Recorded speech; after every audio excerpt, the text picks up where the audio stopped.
নমস্কার, আপনারা দেখছেন আধ্যাত্মিক ভারত। ভারত পৃথিবীর শান্তির কথা বলে। আমার করে, আমার নিজের করে যে অহংকারটা আমরা করি, সেটা কোনোটাই আমার নিজের নয়। মানে আমি আমার দেহটা, আমার এই স্বাদের দেহটা, যেটা যত্ন আত্তি করি, সুন্দর করে সাজিয়ে তুলি, তাকে শান্তিতে সুখে রাখার জন্য বাড়িতে এসি, গাড়ি, পাকা বাড়ি, কত কি করি, কিন্তু এই স্বাদের দেহটাও আমার নয়। এটা আমরা জেনেও তবুও আমার করে অহংকার করি। সব কিছুই আমার একদিন ছেড়ে দিয়ে চলে যেতে হবে। শুধু আমার আমিত্ব, সেটা শুধু আমি। আমার ভেতরে আত্মা প্রাণ, ওটাই হচ্ছে আমি।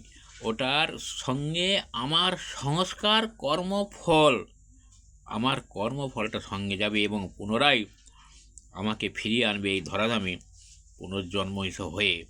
এবং আমি যেখানে শেষ করেছিলাম কর্মটা আমার, সেখান থেকে আমি আবার শুরু করব।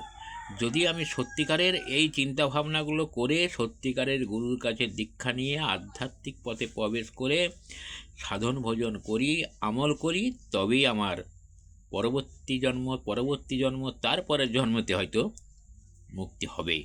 তবে এই দীক্ষা নেওয়ার পর কিন্তু মুক্তি একদিন হবেই হবে।